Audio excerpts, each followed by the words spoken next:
Bož blago se počitvom, prijatelje. Danas je 24. mart 2024. godina, nedela. Dojdo v Korijata, v neposredna blizina pod mene, do mene, da ih slušam pticite. Imaš gutka pred malko. Evo ga. Prekrasno. Цялата слава припага на Господа. Бог съвършено создал се. Кога завърши со своето создаване, рече дека се е добро. Го прогласи неговото творещо, неговото стварство, неговата творба много добра. И ако за Бог нещо много добро, то не е четворка. Това е съвършено. Денеска е, како човек е реков, недела. Слушам църковните камбани чукат. Реза на църква. Грицкog се слуша исто, on štrajkува. Гоне ми птиците. Така е. Оп, верверичка. Избега. Не може да фата кадър, далеко е. Катерица. Господ Исус Христос вери во една прилика. Погледнете ги птиците небесни. Нито жнеят, нито сеят, нито во амбар ставаат. Но вашиот Отец Небесен ги храни. Вели, погледнете ги врапшињата, кој што вреди еден асари, едно или два асарија, две врапчине, еден асари, не знам како беше точно, која беше цената, тоа беше многу мала цена. Меѓутоа вели, ни едно од нив нема да падне на земја ако неговиот Отец, нашиот Отец, значи Бог, не го дозволи тоа. А колку сте вие повредни од многу врапчиња, така зборува Господ Исус Христос на своите ученици.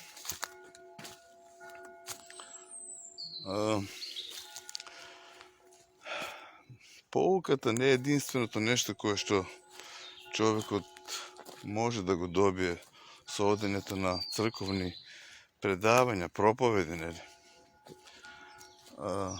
Треба да расте во заедништвото со другите, во црквата, да биде црквата како тело Христово, како зграда, како што вели апостол Павле, и секој еден христијанин да се вгради во таа градба, во таа зграда и да расте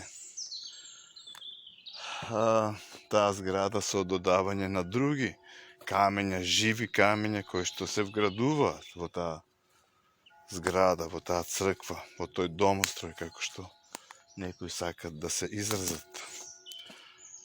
И нема друга основа. Основата е положена на Педесетница, на Духов ден, и друга основа нема. И сега треба да ние гледаме како, да внимаваме како градиме на таа основа. Ако нашето градење на таа основа, говорам индивидуално, ако нашето градење на таа основа е со материјал кој што може да изгори, со слама, со прачки, со стрески и така натаму, со деланки, така изгоре. Меѓутоа основата, меѓутоа тој камен на кој што ние ја градиме, ќе остане Господ Исус Христос. Сака да каже дека спасението е тука, меѓутоа сето друго кое што сме го правиле ќе изгори, нема да имаме награда заради тоа што сме го правиле во нашиот живот, бидејќи сите ние ќе добиеме според нашите дела кога ќе излеземе на Божиот суд, пред Христовиот суд.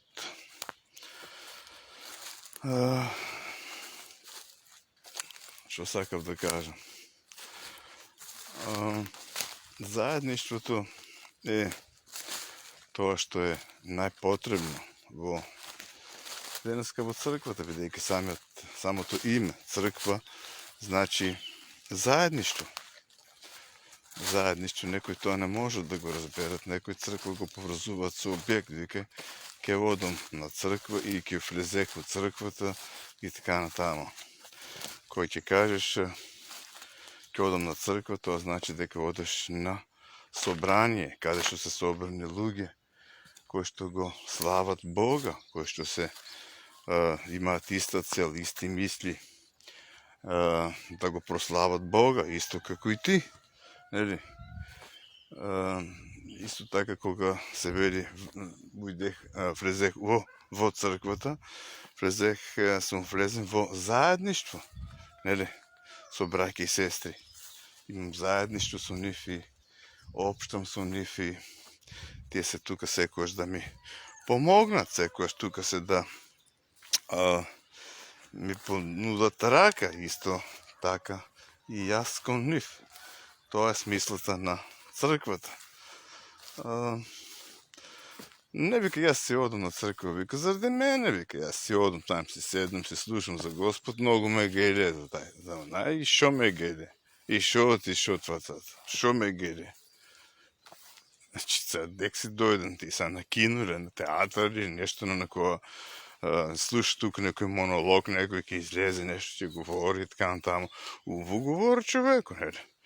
И сите се согласувам, сите викам браво, шо ово кажа. И са, тит по дома. Това не е црква, това е некој друг форум, нешто друго и така натаму. И такови еден дух придонесува, нели, да нема успех, нема прогрес и едноставно кога некоја екипа, тим, игра постојано на својата половина, додава се топка един на други и не може да постигне гол. Как ќе постигне гол, кога не помину на другата половина? Не напаѓа, него напаѓа непријателно. Как може да победе?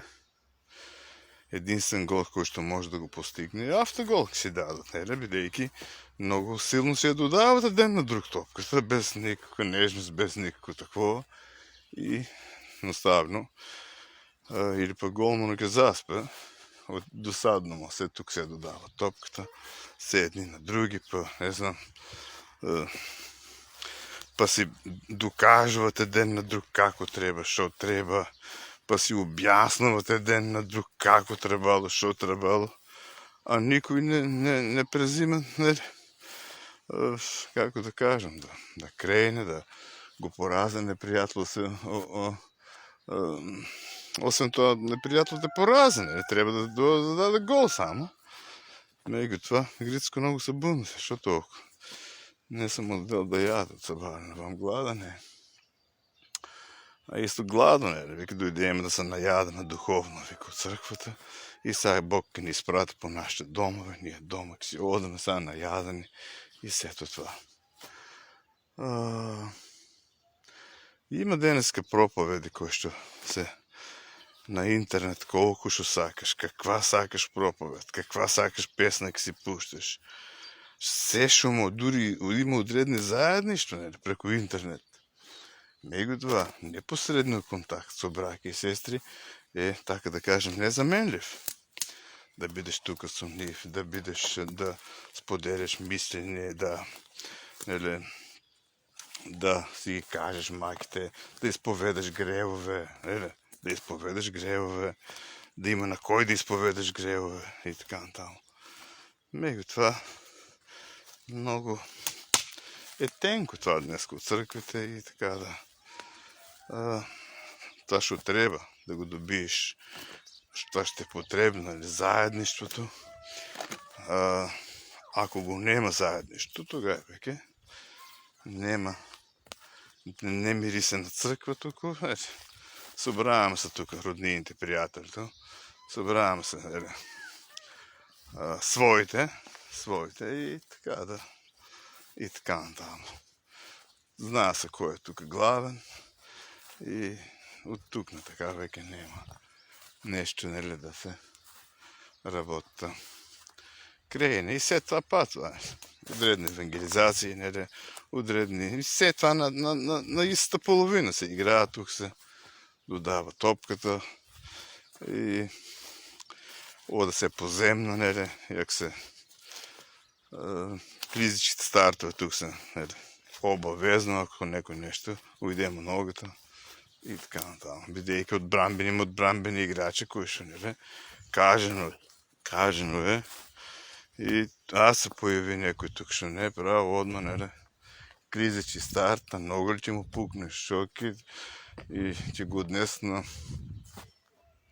ренгери, ќе го носат, ќе го носат, не го носат и така натаму.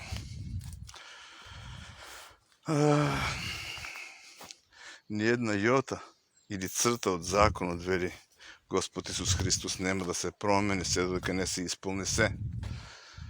Јас не дојдов да го поништам законот, туку да го исполнам. Господ Исус Христос со својата смрт го исполни законот за нас. Ние тоа што не можеме да го направиме, Господ Исус Христос го направи. И имал одредни, нели, полемики околу, нели, држењето на 10 Божи заповести, на конкретно на саботата, нели. Имаше одредени реакции и така натаму. Меѓутоа, едно нешто кое што треба сите ние да го знаеме во поглед на исполнувањето на законот кој што ни е даден како луѓе во нас, е тоа дека треба да размислиме околу тоа и да конечно сватиме и разбереме кому и зошто му бил даден законот. Например, јас никогаш не сум прочитал во Библијата 10 Божи заповеди, меѓу кои е не кради и да не крадам. Јас знам уште од мал дека не треба да се краде. Јас знам уште од мал, тоа е во мене, дека не треба да се убива, не треба да се вреѓа. Сето тоа го има во законот, 10 Божи заповеди. Подоцно, као подпораснав, знаев самиот дека не треба да се прелюбодејствува, нели, да се ода по чужди жени. Треба ли некој да ми го пише на мене? Нели? Значи, секој ден човек знае дека това не треба да се краде, односно ниту да го посакува тоа што му припаѓа на ближниот. Не посакува неговата жена, не посакува неговиот вол, неговата куќа, неговата се што е негово, значи не треба да го посакуваш. Нели? Това го знае секој. Значи, секој ден човек, најголемите кои што немат врска ни со закон, ни со христијанство, знаат дека треба да ги почитуваш својот татко и својата мајка, да се грижиш за нив. Нели? Значи, сето това го има у човекот веќе. У сите луѓе на светот. Кој ден човек да се е родил, знае исто како и това славејче тука, што треба да се направи гнездо, што треба да има пород, што треба да се грижи за него. Това е дадено од човекот. Зашо не е јасно? Не ми е јасно тука на мене. Меѓутоа, никој човек, освен израелците, кога им бил даден законот, не знаел дека треба да се слава сабота. Ни па неделя. Може би си имале некои празници кои што си ги воспоставиле, некои може би нивни херои или не знам, некои нивни богове, меѓутоа за сабота никој не е знаел. Ама сега веќе това се објави веќе, дури сега, Библијата не е од сега.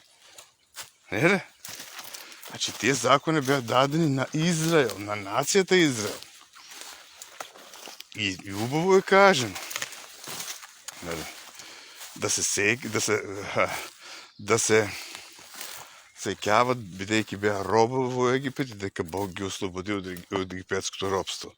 Друго е това, што на 6 дена Бог го створи свето и 7-миот ден го посвети.